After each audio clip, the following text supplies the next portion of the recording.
On this episode of the Bronze Metalist podcast, we talk about Been Caught Buttering by Pungent Stench.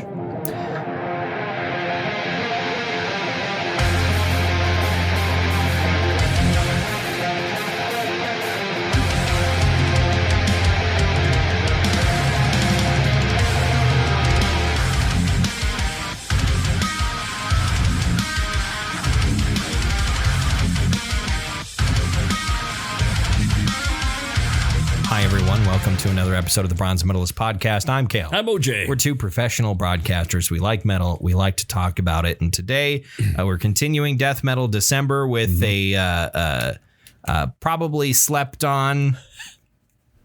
I don't know whether or not that's necessarily a bad thing. Austrian death metal band called Pungent Stench. Sure. I sounded probably a little bit more negative than I meant to there. These guys are fine. Yeah.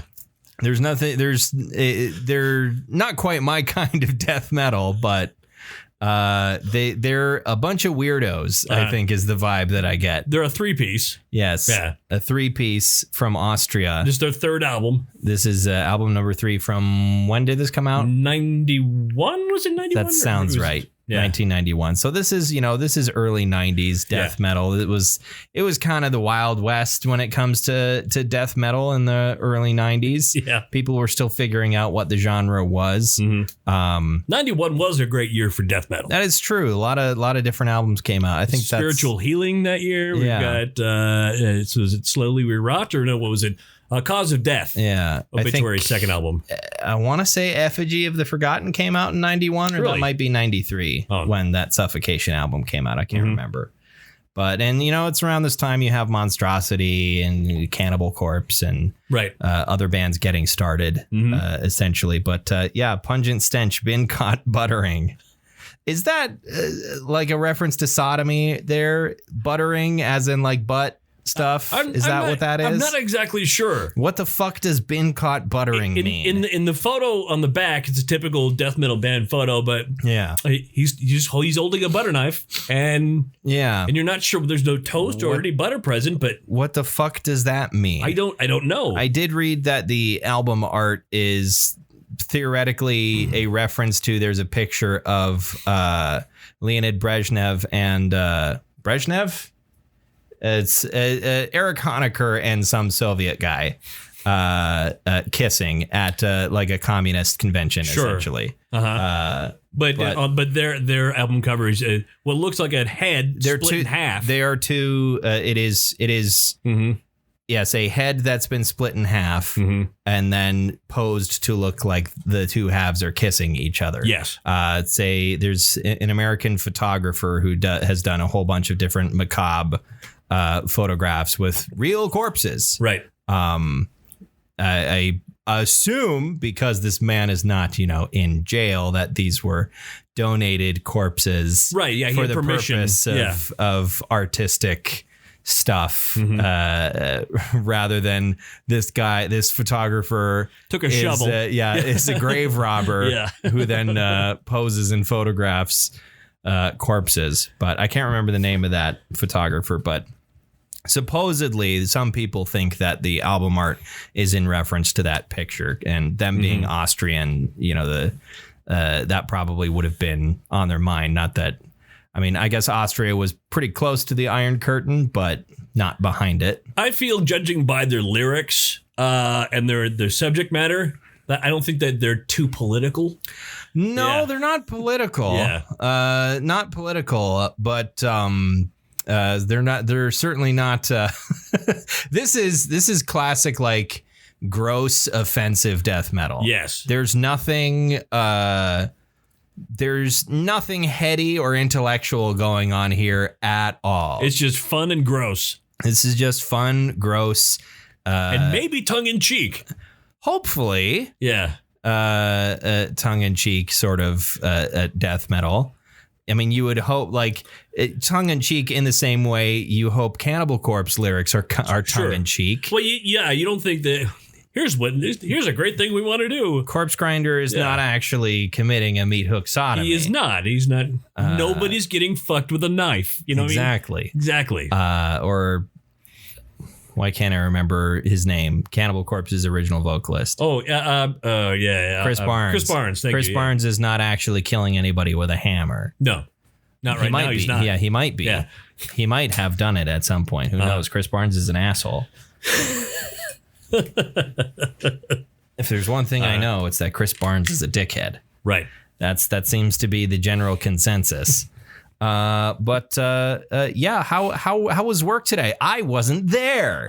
It was great. Man, it was a kegger. There was naked women. Just one big drug fueled orgies. Don't give a shit. I got to play Halo. You could have told me whatever. No. Doesn't matter. No.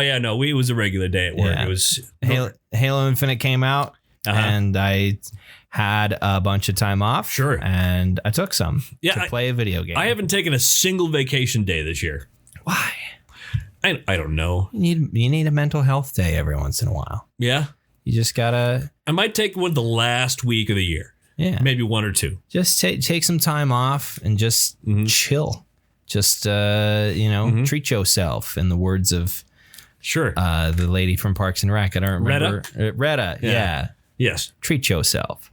But that's what I'm doing.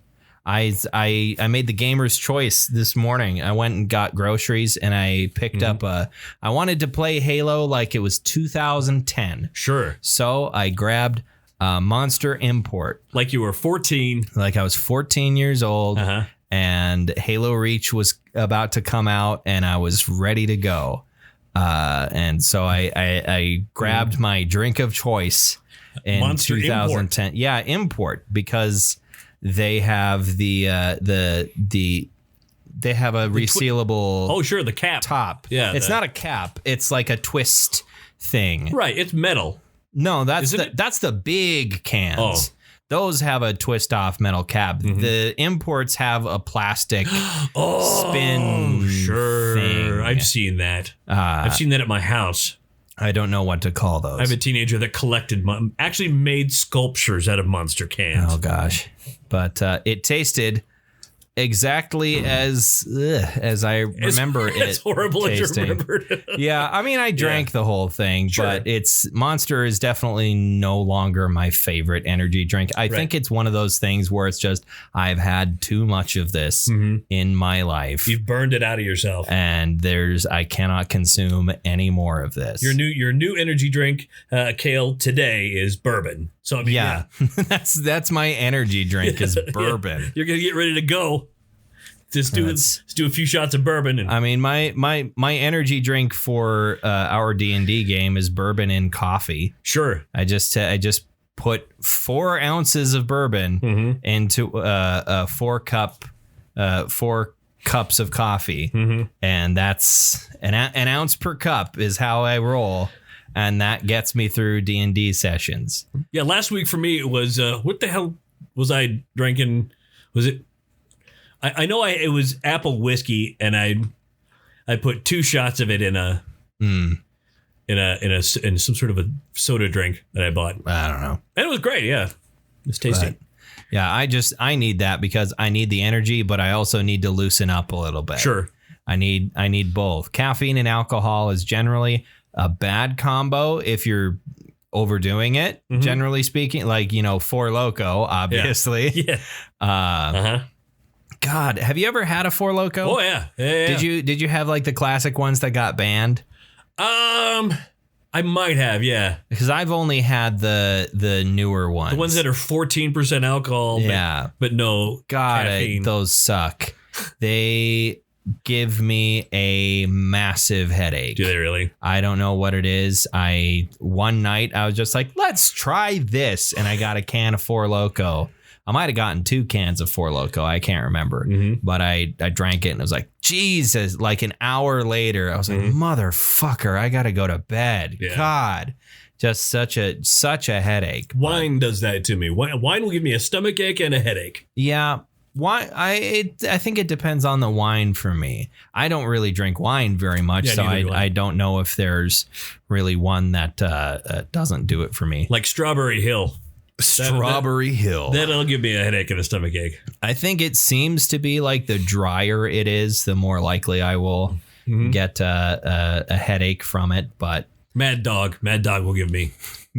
Is that Mad Dog? What they call Mad Dog? It says MD on it. You go, it's Mad Dog. It's actually Mogan David 2020 is what it is. And it's something you're going to be drinking it. It's still in a paper sack, and you're going to be wearing gloves. That's a malt liquor, isn't it? No, it's a wine. A wine. Okay, it's a wine or Night Train. Night Train is another. Are these what you would call a fortified wine? There are cheap fortified wines, like a Wild Irish Rose. Kinda. I mean, these are going to be on the bottom shelf. They're of quality and price. Wild Irish Rose. Yeah. Not Guns N' Roses wrote a damn song about Night Train. I mean, I suppose.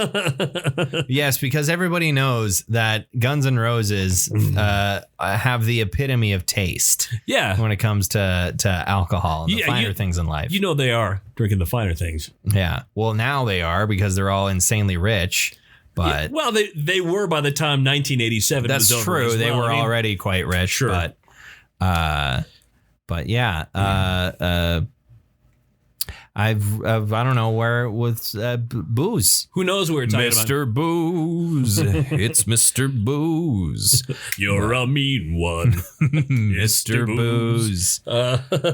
I like. You're talking about Halo. I was talking about Halo, but now I'm talking about alcohol.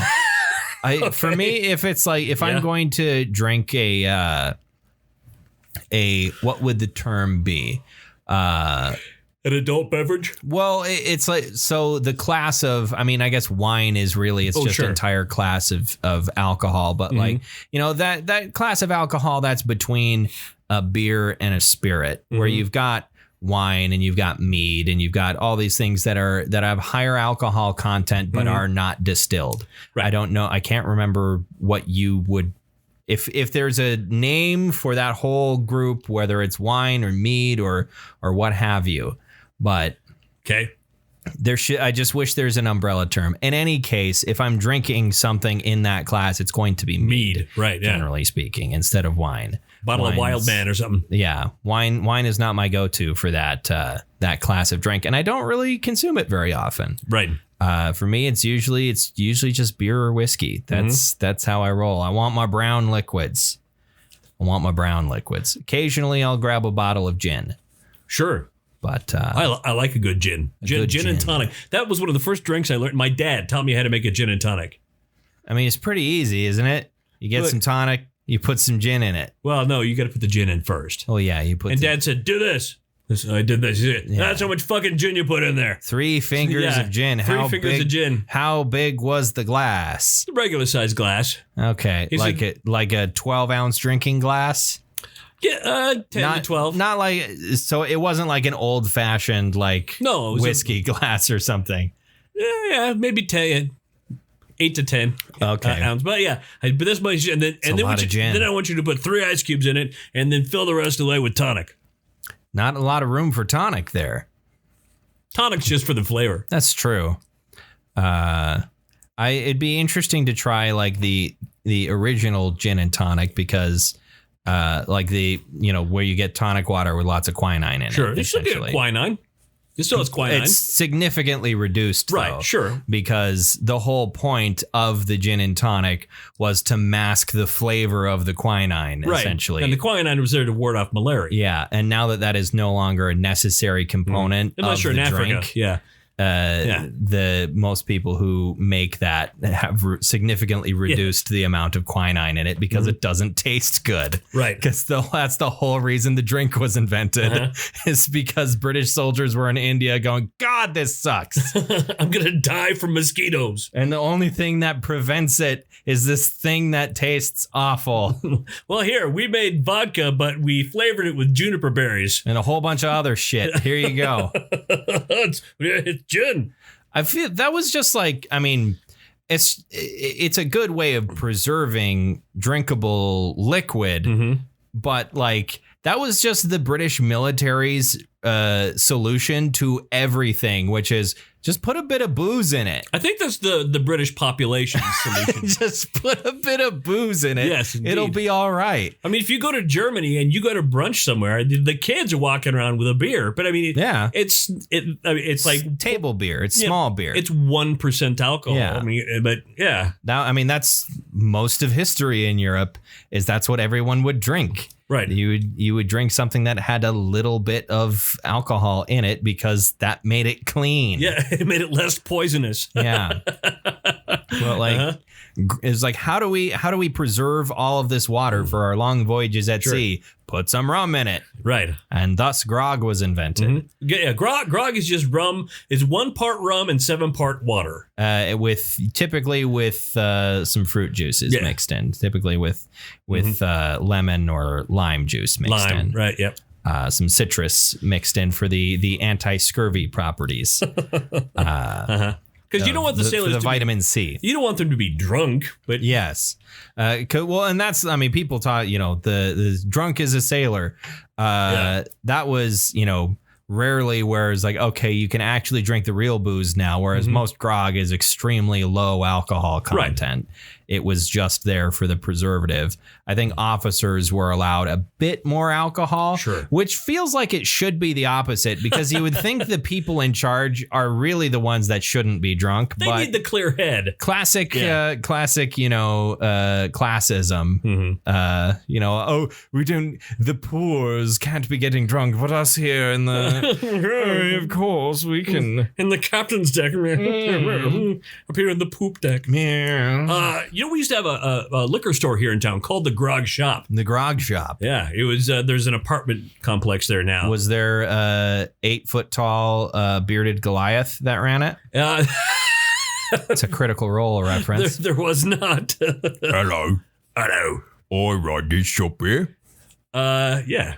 That was the first place I ever bought like wine to date my wife. Wine for to date. I was on my bicycle and I biked to her house. I stopped at the Grog Shop to get a bottle of wine to take to her house. She goes, "Oh, Chardonnay!" And then I bought another bottle of Chardonnay the next time. And then, like, she had a few Chardonnays. She went, "I really fucking hate Chardonnay." And I was like, "Oh, hey, could have told me that last time." Note taken.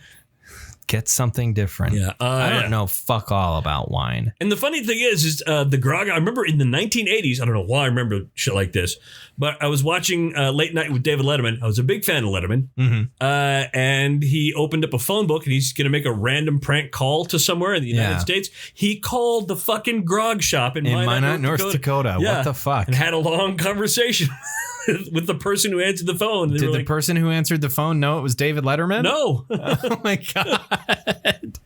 That would be funny if they just had it on in the, Yeah. well, it's not. That's true. Late night shows are pre-taped. Yeah. And pretty much always have been. I forget they're not live. No. Other than Saturday Night Live, which is in the name. Yeah. Which is on a delay. Late night talk. Yeah. Yeah. But late night talk shows are not live. I forget about that. Yeah. But no, it was pretty funny. Yeah, that sounds like it would be pretty funny. It reminds me of the time Ron Burgundy showed up on fucking KFYR in Bismarck, North Dakota. I remember I was sitting in an Applebee's when that happened. Will Ferrell as Ron Burgundy. I was talking to my wife and I stopped mid-sentence and went, "The fuck am I looking at right now?" Why the fuck is Ron Burgundy sitting next to Monica Hannon? I don't think it was Monica, actually. No, it wasn't. It was a more junior anchor. And because I also think it was like a Saturday night. Yeah. It wasn't a weeknight. The senior anchors had the day off. Right. The C Squad was on for Saturday Night Live. She said, and she probably got to work that day and she looked at the stuff, got in makeup, and why is Will Ferrell here? What the fuck is going on? What is happening? Nobody told me that Will Ferrell was going to be here. Wow, He's in costume. Is he? He's not doing the news tonight, is he? It was so bizarre. Yeah. It was incredibly bizarre. Just as a promotional thing for Anchorman 2. Yeah, which wasn't a great movie. Yeah, it wasn't that good. A couple of decent jokes, but not the greatest movie ever. Well, it's been quite a while since Will Ferrell made a good movie, though. I don't know what the last good Will Ferrell movie was. That reminds me. The Other Guys? Yeah, that was a good movie. The Other Guys was pretty good. And I'm not changing the subject here, but there was a thing in the radio prep today talking about what is your favorite Christmas movie? Well, it depends on what state you live in. Okay. And of course, for some reason, like Black Santa or something like that, like it was like a horror movie. Okay. Was really popular in southern states. Okay. And in the more popular states, it's How the Grinch Stole Christmas. Yeah. And for some reason in Arizona and North Dakota, it's Bad Santa 2. Bad Santa 2? Yeah, why? I don't know. So recent. Yeah. That came out like 2 years ago or whatever. Something like that. And that's what... I didn't even see this. I saw the first one. I thought it was funny. Yeah. It was but that's mean, but that's what I think of when I think of classic Christmas movies. Bad Santa 2. What's your favorite Christmas movie? My favorite Christmas movie? What's your favorite Christmas movie? Well... The movie I watch every Christmas, and there's arguments about whether or not it's Die Hard, isn't it? Die Hard, of course. I think at this point, it has been revealed that enough people think of Die Hard as their favorite Christmas movie that the argument about it not being a Christmas movie no longer matters. It's completely null. You know what? If this movie didn't take place at a Christmas party, it doesn't fucking matter anymore because everybody has said this is the movie they want to watch at Christmas. Exactly. Even if it had nothing to do with Christmas, the fact that so many people watch it on or around Christmas makes it a Christmas movie. Right. I don't really know what my favorite Christmas movie is. Mm-hmm. I mean, I'm tempted to say A Christmas Story, but that's one of those movies where it's just like, I'm not really sure how much I actually like this movie. Yeah. And how much of it is just pure habit. Right. And knowing the movie inside and out. And I don't think it's a bad movie by any measure. And I think it's funny and it's charming, but it's like, how much do I genuinely like this movie? And how much of it is just like, oh, it's Christmas, obviously.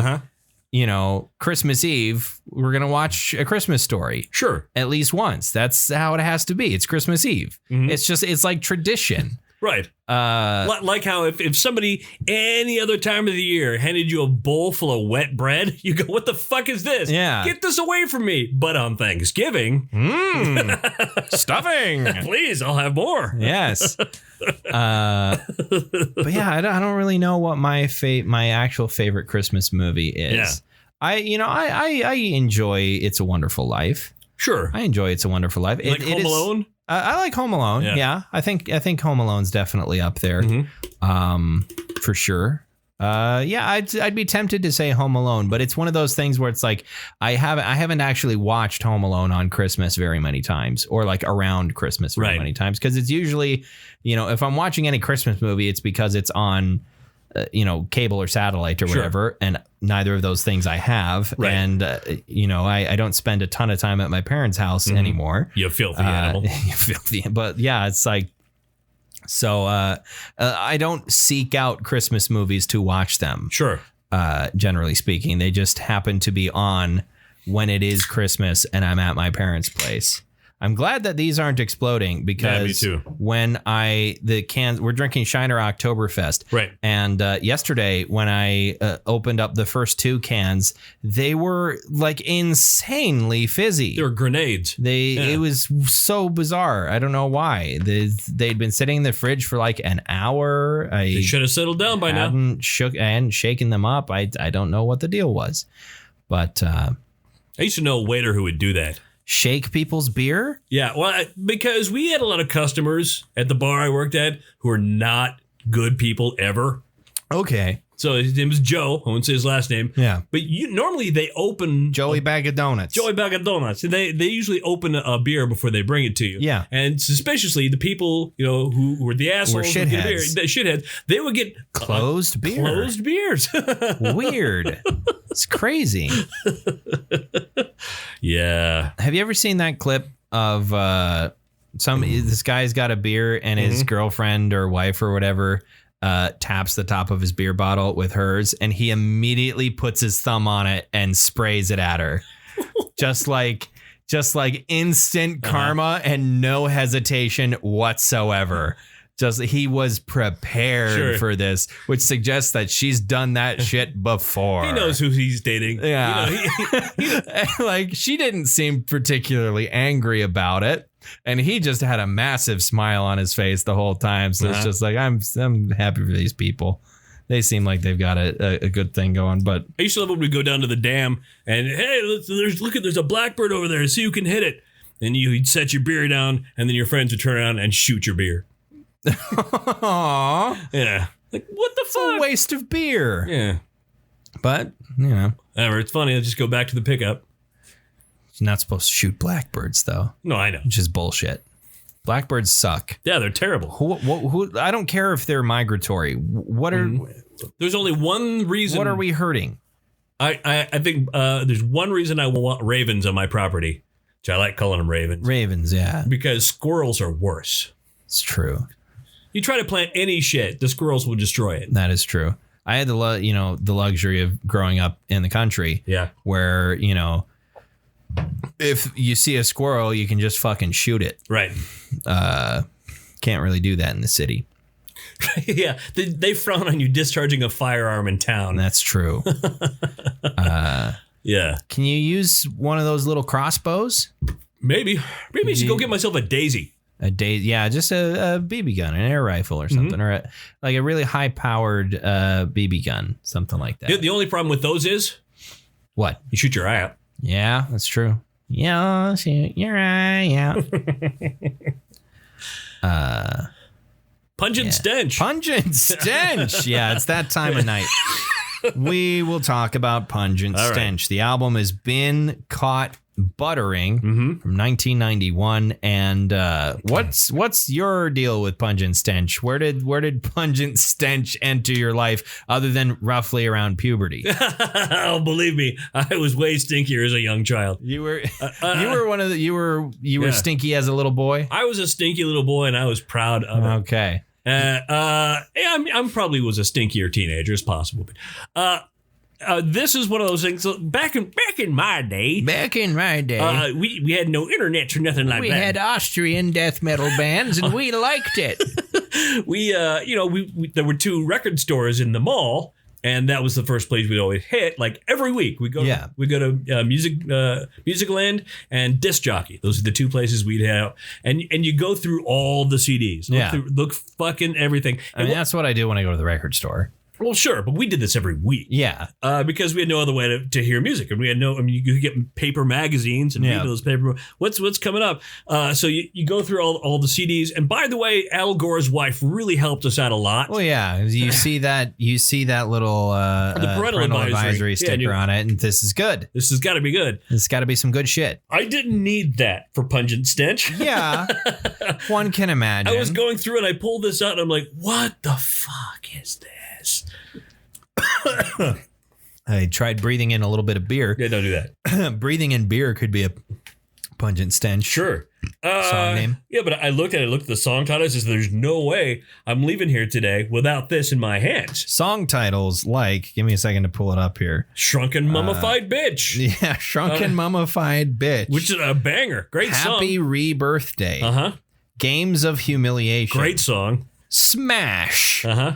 Brain Pan Blues. Brain Pan Blues. And Only Hunger Remains. That one's like, the name of that is a more conventional one. Then you have the one after that, though. Sputter Supper. Sputter Supper, yes. Sick, Bizarre, Defaced Creation. Possibly my favorite song in the album. Splatterday Night Fever. The Ballad of Mangled Homeboys. Yeah. And Daddy Cruel. Daddy Cruel, which is where the CD ends. But I noticed on the If you're looking on Spotify, online, has a bunch of it's a like live stuff, which I decided to skip over in the interest of brevity. Sure, but some creative. I mean, it's classic death metal stuff, generally speaking.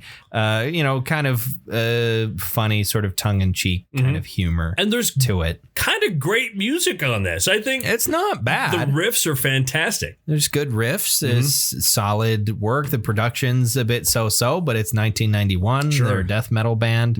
What are you expecting? The guitar tone is fantastic. Yes. Not every death metal band in the early 90s could be Death. Right. Where you have pretty spotless production through quite a lot of their catalog. Yeah. Not everyone cared that much. Not everyone cared as much as Chuck about how hi-fi the sound was. Right. And listening to the other day, it was some black metal bands talking about the early 90s. And these bands are like, oh, we listened to the Death and whoa, they fucking sucked. I hate Death. It was awful. We want to do the opposite of what Death, the Chuck, fuck him, children was doing. And you're like, yeah, you wanted everything to sound terrible. You're a pretentious ass. Yeah, no, that's just early 90s black metal in a nutshell is just like a bunch of pretentious douchebags. Yeah. With some probably pretty bad political ideas, got together in somebody's basement with a $2 microphone from a Playmobil set that they stole from a child. Yes. And they recorded an album, and we're supposed to believe it's the greatest thing ever made. Exactly. Because it's Norwegian. Because it's Norwegian, right. And therefore it is good. Don't get me wrong. I'll listen. Yeah. I'll give it a shot. But it's terrible. Yeah, a lot of it's quite a bit of it anyway. Not that there's some like I shouldn't even say that because I haven't really listened to a whole lot of early 90s Norwegian death metal or black metal or black metal. Yeah. Don't call it death metal. That's true. I don't understand why they picked the weirdest thing to hate. Yeah. They were pretending like death metal was fucking Bob Seger. Right. Yeah. They were acting like it was fucking new wave shit. Yeah. And it's like, oh my God, get your head out of your ass. Okay. Yeah. Calm down. Yeah. Go do something else for a bit. Look, I don't know. Dark Throne. I'm going to buy your cassette. Just cool your tits all for right, a minute, will you? Fenriz, just calm down. I still think it's hilarious that someone basically entered Fenriz in for a political position without asking him first. Like city council or something. Yeah, it's like some city council thing, and he won. Where he's like an alternate essentially. Sure, he's like a fourth alternate or something like that. He's a member at large. But the picture that they used of him was him with his cat. Yeah, but I haven't listened to a ton of Dark Throne. I have to give some Dark Throne a shot. It's actually very enjoyable. Yeah, well, and like their newest actual album, because their latest release was a re-release of or re-release or re-recording or remaster or something. But the one before that, it's like weirdly very rock and roll. For a Dark Throne album, which I listened to a little bit of it and like, this is weird, but I like it. Yeah. But I didn't listen to it all the way through. Is their homage to Venom? Yeah. I mean, hey, all right. Venom's black metal. You can't say that Venom's not black metal because you'd be wrong. It is legally. Yeah, I think, There was a trial. Yeah, went to the Supreme Court. Is Venom black metal? Yeah, in America, despite the fact they were a British band. Yeah. It went to the Supreme Court of the United States. The question, is Venom black metal? And I don't know what the name of the case would be. According to Merriam-Webster, you look up black metal in the dictionary, it's got Kronos' weird face. Therefore, Your Honor, I rest my case. The prostitution rests. The prostitution rests. Yeah. That could be a song name. Sure. Anyway, does this album slap? Yes, it slaps. Yeah, I think it slaps for sure. The score, I didn't do a ton of looking for score. It is interesting. The only score on their Wikipedia page was from AllMusic, who gave it a 50%. They gave it a take it or leave it. I mean, yeah, it's a...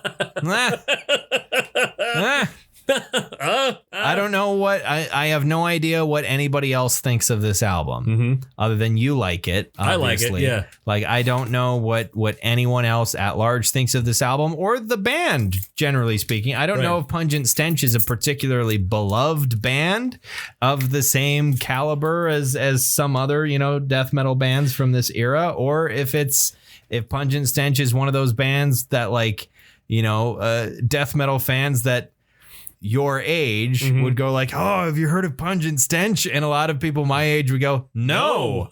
Well, okay, here's the difference. When you look up death metal bands, interview, it's with a magazine or somebody. They're at like some sort of a big death metal festival. Kerrang or Decibel or Loudwire, Revolver. Some shit like that. Yeah. You look up interview with Pungent Stench. It's with some guy in Poland in his living room. You're not sure who it is, but who's this guy? This is obviously taken from a VHS. Yeah. Somebody had their first, right. Their first, I don't even know what, if it's I suppose when did Poland leave the Soviet sphere? Oh, I don't remember when that was. It was Lech Walesa had to do with it. Before the end of the Soviet Union itself. Right. Not terribly long. It was in the before. 80s. Yeah. It was the late. I think it was like 89.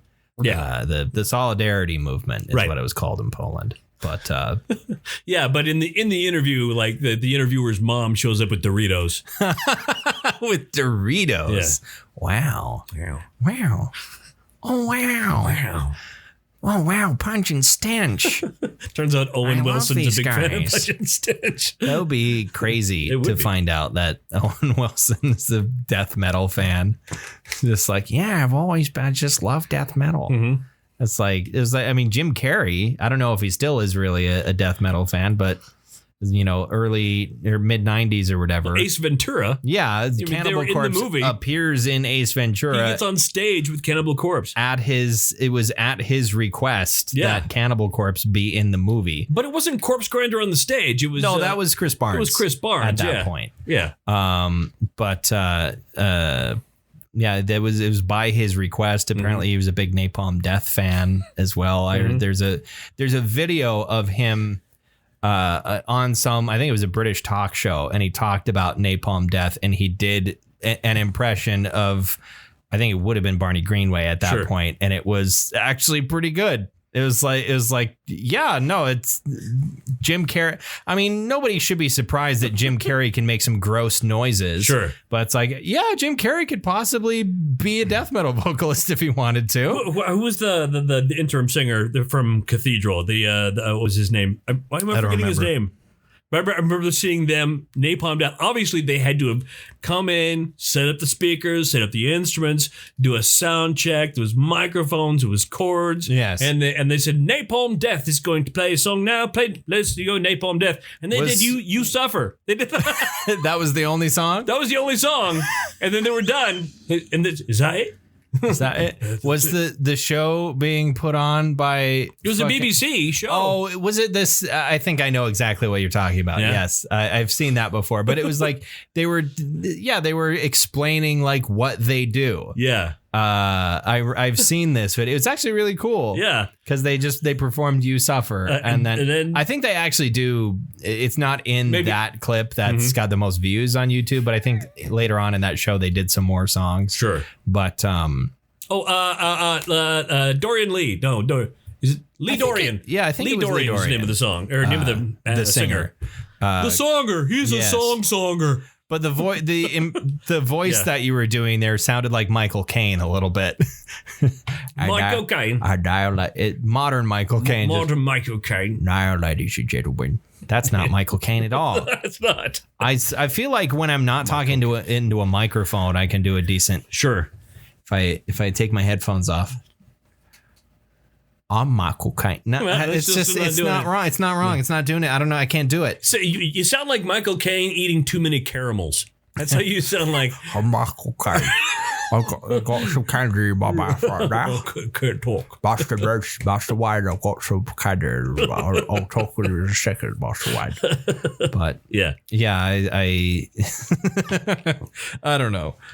What's your favorite song on this record? Well, like I said, Shrunken Mummified Bitch is a banger. That's true. The song Games of Humiliation, I love the song. It's great, but the end part always makes me chuckle.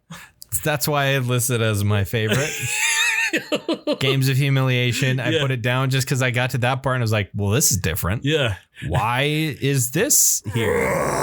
Yeah, it's like is it acoustic or is it clean guitar? I can't remember. It's acoustic guitar. Yeah, it's acoustic. And then the vocalist, it's good instrumentation. And then the vocalist every once in a while is just going like, right. And then at one point he goes, it's heavy. Like what is he doing? What is she doing to him? Taking a shit? Or is it, what's he up to? Well, because it's obviously about BDSM. Okay. The song is. It's heavy. Yeah, she's putting something weird and heavy on him. Or, I don't know. I don't know. Something hanging. She attached something to his testicles. His anal beads. I don't know. 10-pound anal beads. Well, it's like for doing really intense Kegel exercises. Sure. You need 10 pounds hanging down there when you do your Kegels. Keep everything nice and tight down there. You ever seen that episode of Futurama? I've not. Where they go to the gym, and at one point, sort of, it's a background piece, but you only see the top half, and at the top it says Kegel sizer, and it's this woman going, and his weights are going up and down. Oh, Jesus. Yeah. What is your favorite song, though? We didn't. I don't think we got Games of Humiliation. Okay, you're also gonna say because it's just so bizarre. Yeah, I mean that's the whole album. It's just kind of bizarre and weird, and it's what do you expect from a band? I don't know why it sticks in my mind that Pungent Stench is a weird name for a death metal band. It's not. No, it's not. It's not a weird name for a death metal band. I don't know why I think it is. Because there's plenty of other death metal bands with weirder, grosser names. Sure. There's a death metal band called Old Lady Drivers. Old Lady Drivers. Right. Because you know how that conversation happened. They're like, oh, we got to name our song after something that really, really makes you mad and awful and disgusting and tears your soul out. Fucking Old Lady Drivers, man. Fucking Old Lady Drivers. I mean, it's like there's a death metal band called Pissgrave. Right. Like Pissgrave. Pissgrave. You know, Pissgrave. Where all their vocals sound like the vocalist. I mean, the vocals have several layers of like effects on them, not to make anything sound clean or crisp or clear. No, it's in fact much the opposite. But the effects may as well be achieved by having the vocalist on the other end of a 10-foot PVC pipe, and the microphone on the opposite end. Right. That's what Pissgrave's vocals sound like. Which is sad because you miss out on the nuanced lyrics. That's true. Yeah. Pissgrave is a weird band. I don't really listen to them very often, other than for the novelty of just like, wow, this is a lot. This sure is a lot, isn't it? So what metal are you bestowing upon Been Caught Buttering like Maz Kanata to Chewbacca? As much as I love this, it gets a silver. Yeah, I mean, this is pretty firmly a silver for me. I was like, this is all right. I'm not mad that I spent my time with this. I will listen to it again. In fact, I've listened to it off and on for the last 30 years. Yeah, so it's obvious. But yeah, it's like, I didn't dislike this by any means. But this is not something I'm probably going to be drawn back to anytime soon. That's for sure. So next week, for me, I need to take a look because I think Yeah. The next time that you are up, it'll be the 22nd, that'll have to be Chuckmas. That'll have to be Chuckmas. So you'll get to choose. Sweet. Our death I feel like we've already agreed on which death album. Yeah, I think we know what one we're going to do. But next Wednesday, it's come down to a couple of albums for me. Mm-hmm. And I'm wondering which one you would rather listen to next week. Okay. So one of the ones that I was thinking about is Starspawn by Blood Incantation. Mm-hmm. And then, oh God, what was the other one? I love Blood Incantation. Blood Incantation is fantastic. And I just forgot the other one that I was thinking about listening to. You know, Carcass has a new album out. That is true that there's a new Carcass album.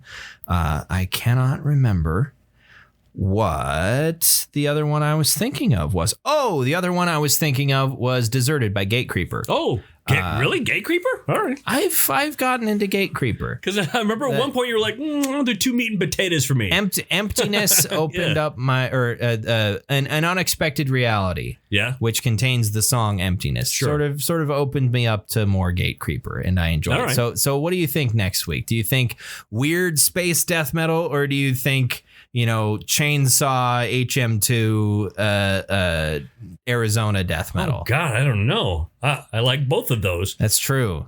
And it's the same problem for me. It's like, I don't know if I'd rather listen to Blood Incantation next week or if I'd rather do Gatecreeper. I don't know. Screw it. Let's talk about Gatecreeper. All right, we've talked about Blood Incantation before. I don't think we've talked about Gatecreeper. We have not. So let's do Deserted, the 2019 album from Gatecreeper. We'll talk about that. All right. Next week. So until then, you can find our social media pages. Yes. We're on Facebook and we're on Twitter, and we post episode links there weekly. When the episode comes out, you can listen to them right as they come out. I don't know what this voice says. Hello there. Hello there. I'm slowly turning into Jimmy Stewart. What? You took a break at Robin Leach there for a moment. Lifestyles of the rich and famous. All right now. But you can do that. Follow us on your Apple. Subscribe to our feed on your Apple podcast app. Or via Libsyn's the podcast source. If you have an Android, it's in your Google Play Store. Go look for that. Sure. You could do that on your Apple device too, I'm sure. Do whatever you want. Do whatever you want. You're free to do whatever. That's not true.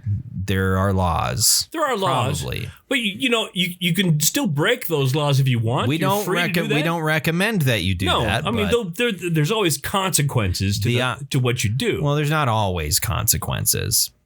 There should be. But for some people there isn't. Right. And that's just life, unfortunately. And on that note, thank you very much for listening to another episode of the Bronze Medalist Podcast. I'm Kale. I'm OJ. Congratulations, punk. Yeah, they're cans. They don't make any sound. They don't really make sound.